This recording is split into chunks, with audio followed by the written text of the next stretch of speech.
Ngayong araw, gagawa tayo ng Filipino style na chicken curry. Sobrang daming version ng chicken curry. Merong Indian, Pakistani, Nepali. Pero meron din tayong mga Pilipinong sariling version. So, ngayon, simulan na natin gumawa.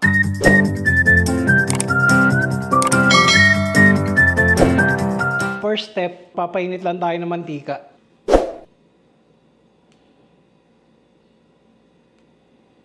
Piprito lang natin yung mga gulay natin, yung patatas tsaka yung carrots. So, una natin gagawin, piprituin lang natin yung mga patatas.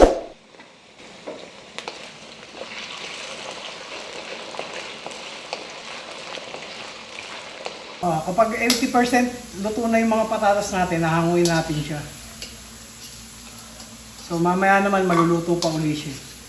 Kasama natin siya sa may curry.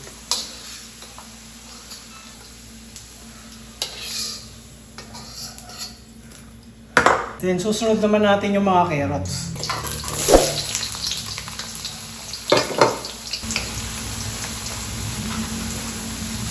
Itong mga carrots ganun din, bali 80% cook lang din.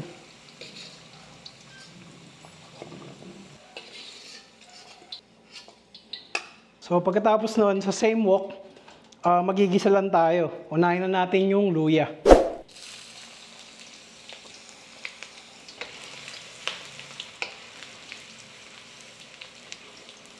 Pagkatapos ng luya, sunod na rin natin yung bawang.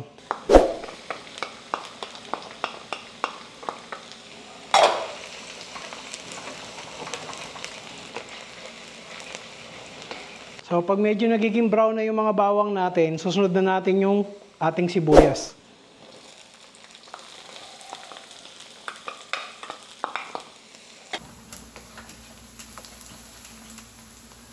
So, kapag malambot na yung mga sibuyas, susunod nating ilagay yung mga manok. Meron ako ditong manok, mga 1 kilo to mahigit. Isang buong manok pala yung gamit ko. Sa parts naman, depende sa inyo kung ano yung gusto nyo. Sasangkutsahin lang natin siya.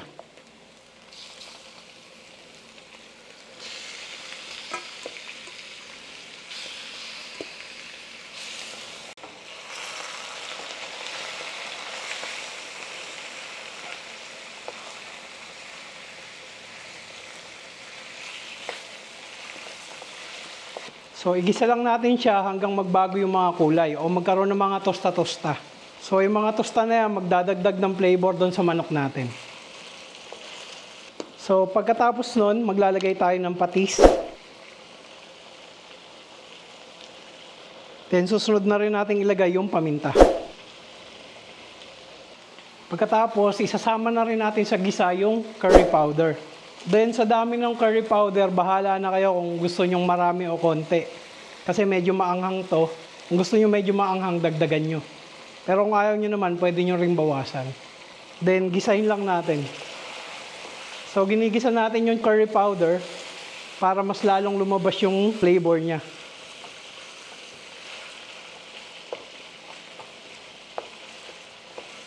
Kung napapansin nyo, medyo natutuyo yung ilalim o dumidikit yung mga manok, magdadagdag tayo ng konting tubig para ma-dilute lang. Siguro mga kalahating baso lang. Then, tsaka nyo kayod-kayod din yung mga nanikit dyan. Dagdag flavor din yan sa sauce.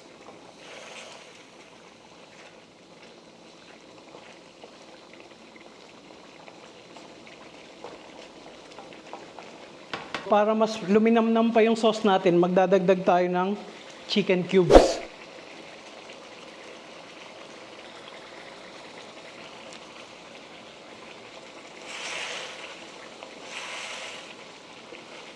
Tapos pagkatapos, maglalagay din tayo ng gata o coconut cream.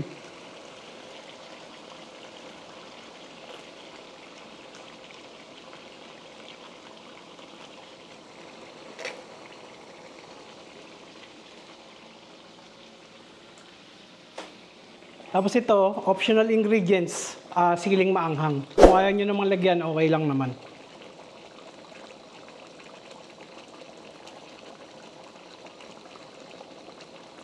Susunod naman natin, ibabalik na natin yung patatas na pinirito natin kanina.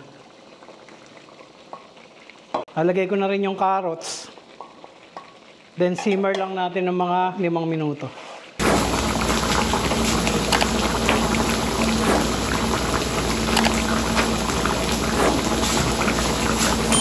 So pagkatapos ng mga 5 minuto, lalagay ko na rin yung mga capsicum o bell peppers.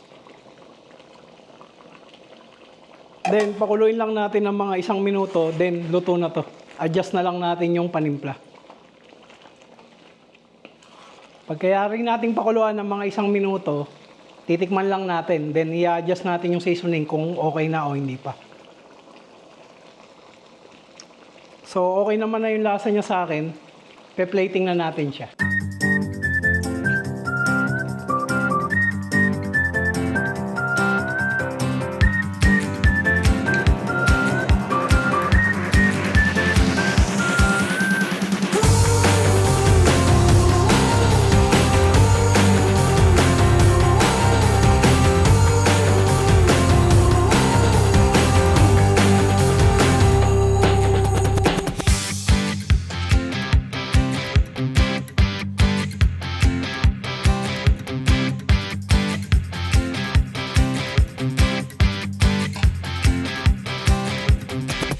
So, luto na ang ating Filipino style na chicken curry.